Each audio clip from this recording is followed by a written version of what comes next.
Well, folks, we have come towards the conclusion of this evening's program, mainly because I've run out of saxophones.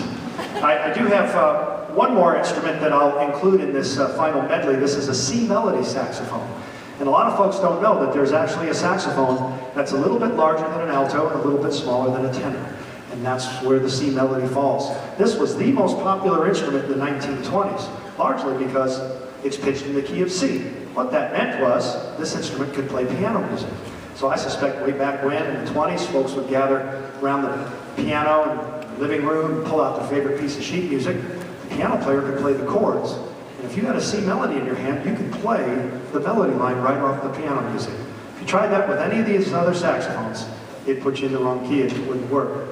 So I'm going to start out the first tune with the C melody and then finish out with the tenor sax.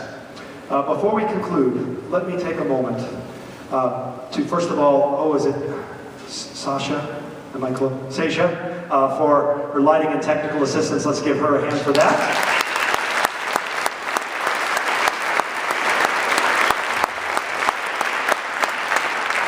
And ladies and gentlemen, my son just graduated high school last year. I was band booster president of his band for 3 years, and I have an understanding of what it's like to be a band director and the hundreds of different directions that you're pulled in, and the fundraising and all the extra rehearsals and all that stuff. And I know we always had our booster board that was just like gold. So for any of you parents out there that participate, contribute, and give up your time, I know the students appreciate it, and I appreciate it. And also, having that experience, I know what these students are going through. I know they have so much in the way of school and maybe part-time jobs and church commitments and other community activities, and somehow they make time for music, and I think that's just wonderful. They probably have to be here sometimes before the sun comes up in the morning, right?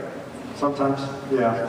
And I just want to acknowledge their efforts and encourage them to stay involved with music, whether they become professional musicians like the path I've chosen, or they never play their instrument after they graduate.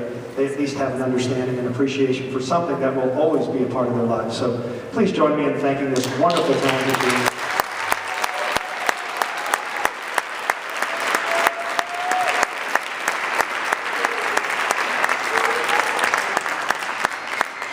Mr. Winslow wanted to remind me to acknowledge him for his wonderful efforts tonight. No, he didn't say that, but please, that was next. Please join me in thanking this wonderful, talented musician.